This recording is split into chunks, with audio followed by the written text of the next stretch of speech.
Bolo Yeung a révélé la vérité choquante sur Bruce Lee.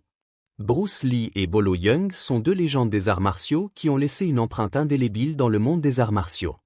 Bruce Lee est largement considéré comme le père des arts martiaux modernes, tandis que Bolo Yeung est célèbre pour sa silhouette impressionnante et ses performances puissantes dans divers films d'action. Leurs chemins se sont croisés dans Enter the Dragon, conduisant à une forte amitié entre eux jusqu'à la mystérieuse mort de Bruce. Bien qu'il n'apprécie pas particulièrement l'attention des médias, Bolo Yeung est récemment apparu dans une interview et a parlé profondément de son ami Bruce Lee. Jetons un coup d'œil à ce que Yeung a à dire sur le Petit Phénix.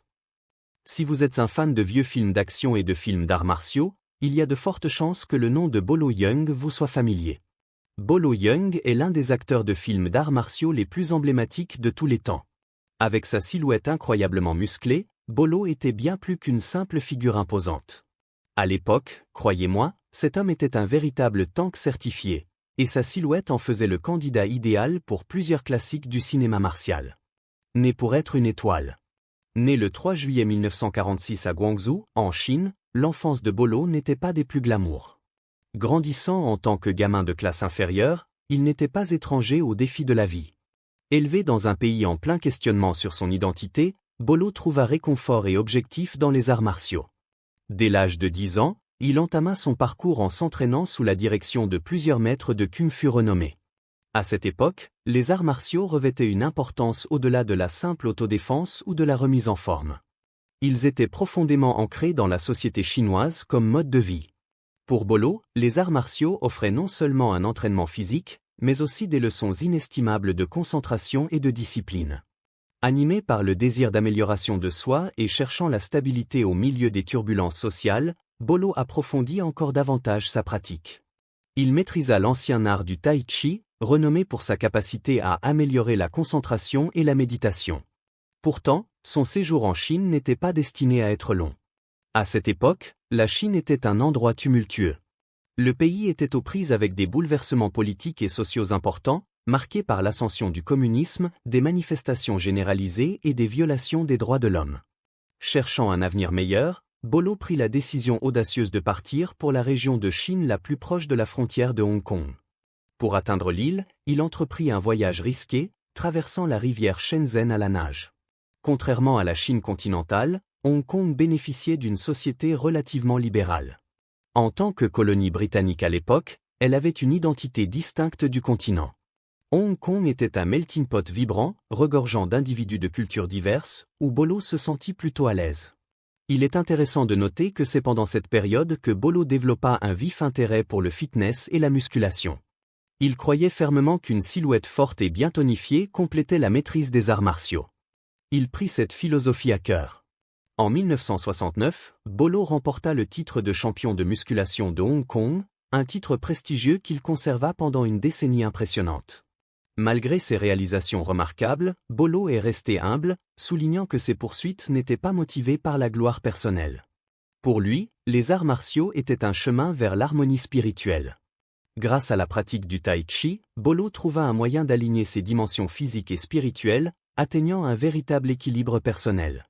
Pendant cette période transformative, Hong Kong bénéficiait d'une scène de musculation en pleine expansion, offrant un terrain propice à l'épanouissement de Bolo. Son dévouement paya généreusement, et il prospéra rapidement. La montée en puissance de Bolo. La montée en puissance de Bolo n'est pas passée inaperçue longtemps. Bientôt, sa popularité se répandit loin et large à travers le pays.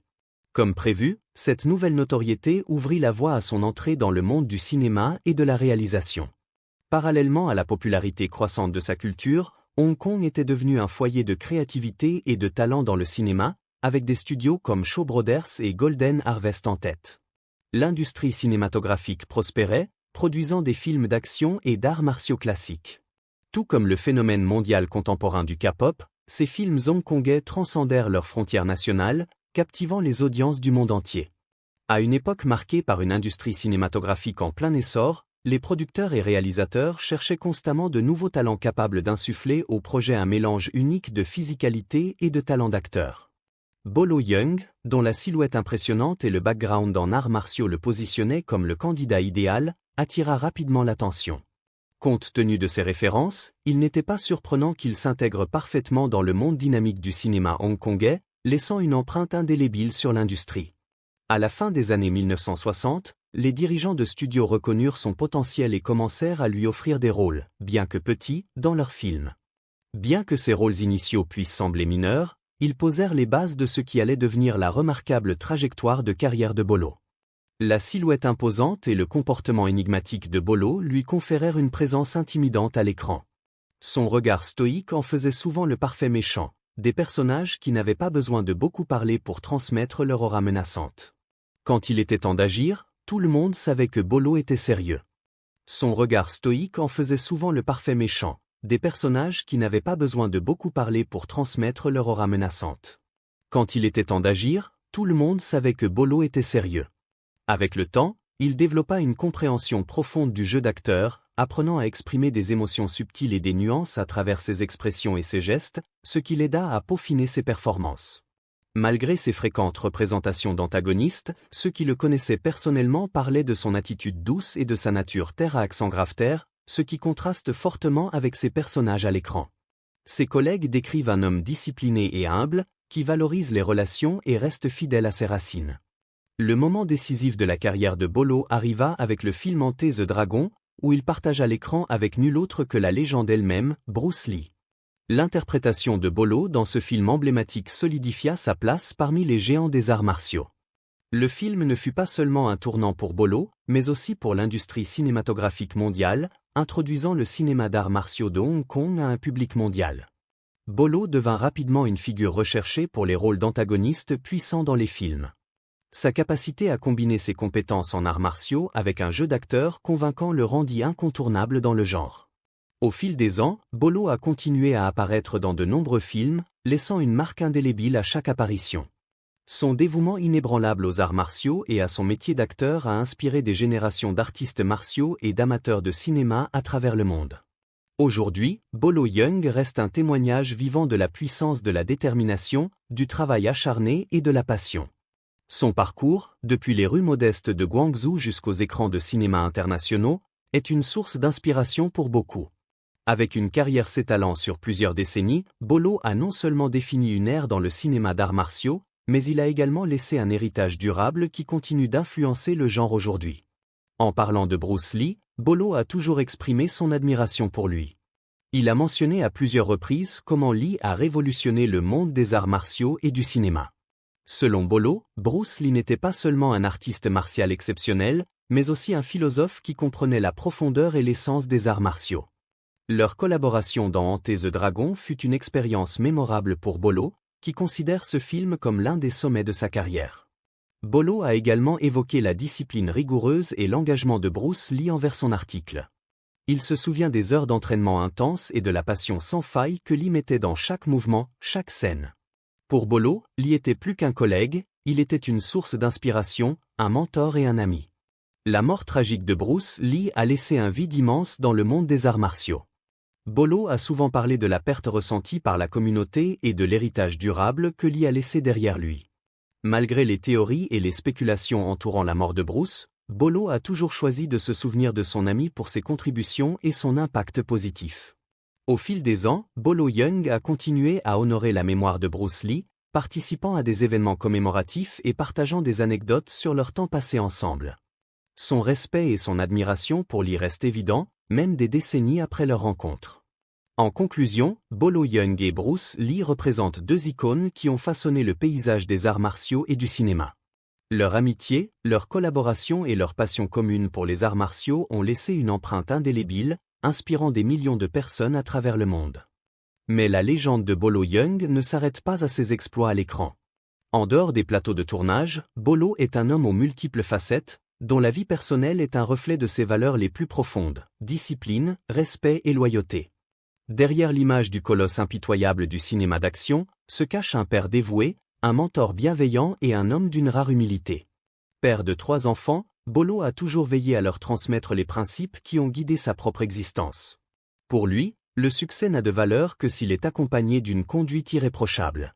Le vrai combat se joue dans la vie quotidienne, pas sur un ring ou devant une caméra, aime-t-il rappeler. Dans l'intimité de sa maison, Il est loin de l'image du guerrier redouté.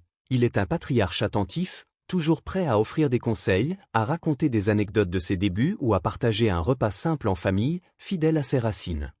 Loin des projecteurs, Bolo Yeung mène une vie paisible dans sa résidence en Californie, tout en consacrant une partie précieuse de son temps à enseigner les arts martiaux.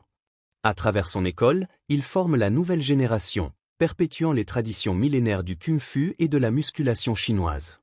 Pour ses élèves, il n'est pas une star de cinéma, mais un sifu, un maître respecté, dont les leçons vont bien au-delà des techniques de combat.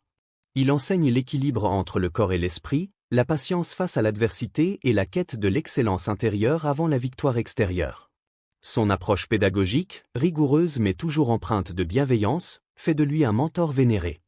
Beaucoup de ses anciens élèves, devenus eux-mêmes instructeurs ou compétiteurs internationaux, continuent de lui rendre hommage pour l'avoir guidé non seulement sur le tatami, mais aussi dans leur chemin de vie. En parallèle, Bolo continue d'entretenir son physique avec une régularité qui force l'admiration. À plus de 70 ans passés, il défie le temps avec une silhouette toujours aussi athlétique, héritée de décennies d'entraînement sans relâche. Son secret ? Une hygiène de vie presque monastique, alimentation végétale riche en protéines naturelles, absence totale d'excès, méditation quotidienne et des séances de musculation et de cardio chaque matin, dès l'aube. Sa volonté est restée de fer, comme à ses 20 ans à Guangzhou, quand il s'entraînait des heures durant sous le soleil brûlant, rêvant de devenir champion. Et malgré son statut d'icône internationale, Bolo Yeung est resté profondément fidèle à ses origines. Il rejette les artifices de la célébrité moderne. Pas de tapis rouge excessif, pas de scandale médiatique. Ses rares apparitions publiques sont toujours des moments choisis, où il préfère parler des valeurs qui lui sont chères, le respect des anciens, la transmission du savoir, la simplicité dans la réussite. Lors des festivals d'arts martiaux, on le voit souvent s'incliner devant ses anciens maîtres, rappelant que, même au sommet, on reste toujours un élève. Avec une carrière qui s'étend sur plus de 5 décennies, Bolo Yeung a traversé les époques sans jamais trahir son identité. Là où beaucoup se sont perdus dans les modes passagères, lui est resté fidèle à son style, brut, authentique, efficace. Sa longévité dans un univers aussi exigeant que le cinéma d'action force le respect et inspire. Il est devenu un modèle, non seulement pour les artistes martiaux, mais aussi pour tous ceux qui aspirent à exceller sans renier leurs convictions. Au fil des ans, de nombreux hommages ont salué son parcours hors norme, des trophées honorifiques en Chine, des distinctions à Hollywood, mais surtout, la reconnaissance unanime de ses pairs. Jean-Claude Van Damme lui-même, son rival à l'écran, le décrit comme un monument de droiture et de puissance. Alors que le monde du cinéma et des arts martiaux continue d'évoluer, la figure de Bolo Yeung demeure intemporelle. Il incarne toujours ces vertus universelles que sont le courage, la persévérance et l'honneur. Son héritage, riche et inspirant, continue de rayonner, rappelant à chacun que la véritable grandeur ne se mesure pas seulement aux trophées ou aux rôles iconiques, mais aussi à la manière dont on choisit de vivre, d'enseigner et de transmettre. Bolo Yeung, non seulement une légende du grand écran, mais un maître de vie.